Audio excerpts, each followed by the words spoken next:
To my constituents, state and local elected officials, and to our district's many community leaders, I'm honored to address you today regarding the state of Alabama's 7th Congressional District.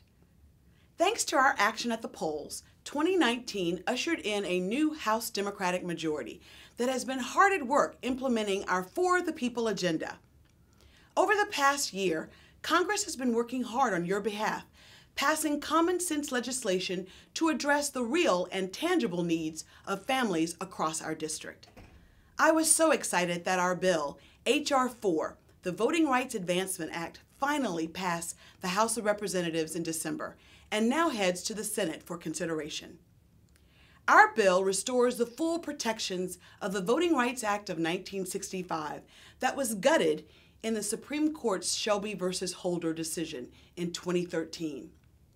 Here in Alabama's 7th Congressional District, we fundamentally understand the importance of ensuring that each and every Alabamian has equal access to the ballot box, and I am proud of our office's tireless work in ensuring the passage of this legislation.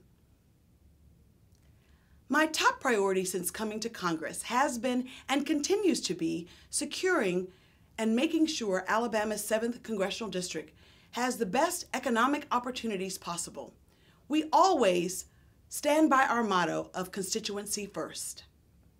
In 2019, we continued our commitment to accountability and open dialogue by hosting 84 district events, including our annual town hall meetings in all 14 counties across the district. We hosted our 8th annual job fair in Selma, Alabama, which brought together nearly 700 job seekers and 86 major employers from across the district. This year, we're planning our 9th annual job fair in Bessemer, Alabama, this August, so be on the lookout for more information to come. In 2019, we also continued to prioritize community engagement and constituency service, securing $2.4 billion in federal grant funding and recovering over $2.28 million owed to our constituents by the federal government. Legislatively, we were very busy, working hard to secure some of the most exciting policy wins in our office history. Of course, H.R. 4 was a big win. We also doubled down on our efforts to increase opportunity in our district. I was proud that we passed legislation into law that will expand the New Market Tax Credit, which provides tax credit to ensure economic investment in underserved communities, and which in turn creates jobs and stimulates struggling economies.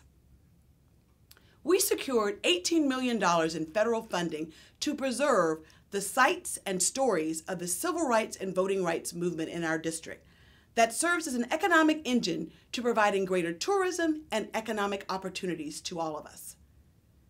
I was thrilled to see that the Future Act passed into law, a critical piece of legislation that permanently reauthorizes $255 million in annual funding for our HBCUs. Now, this was particularly a big win for our district, which is home to 10 HBCUs. Our Black colleges and universities will receive over $9.5 million each year as a result of this new law. After many years, we were also successful in finally getting the Centers for Medicare and Medicaid Services to increase Medicare reimbursement for Alabama's hospitals, which were currently reimbursed at the lowest rates in the country. That announcement was great news for Alabama's hospitals, especially those in rural areas where every dollar counts. Our hospitals will receive an estimated $43 million increase this year alone due to the change. We also secured $1.45 billion for critical investments in wastewater infrastructure and an additional $5 million for the Rural Septic Tank Access Act, which will be used to provide grants to improve rural wastewater systems.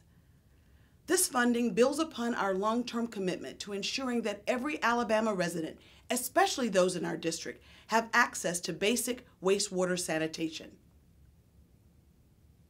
And just before Christmas, the House of Representatives passed the renegotiated U.S.-Mexico-Canada trade agreement, which was good for Alabama workers and local businesses.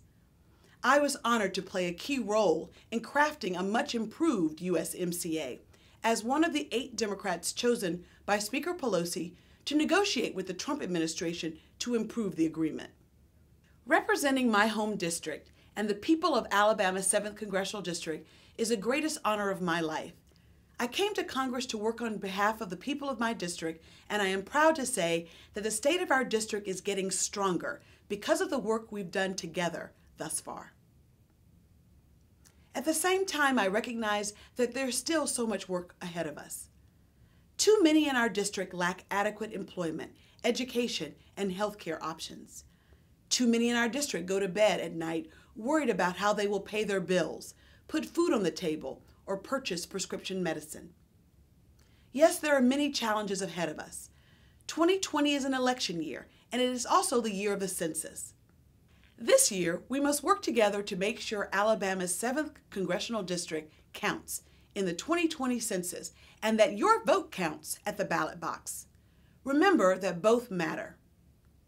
When you respond to the 2020 census, you help our communities get its fair share of more than $800 billion per year in federal funds for our hospitals, for our schools, roads, and so many great programs like Head Start, Medicare, Medicaid, SNAP, WIC, Section 8 housing, and much more.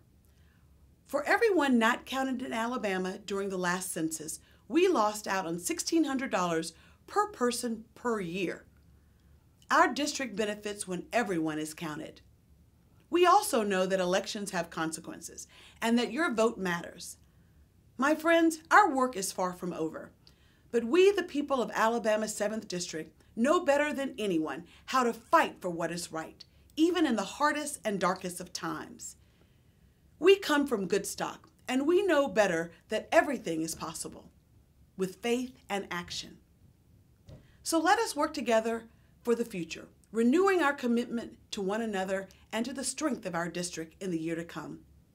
I am very grateful to each and every one of you for allowing me to work on your behalf. Together, I know that we can make a difference in 2020. God bless you, and God bless Alabama's 7th Congressional District.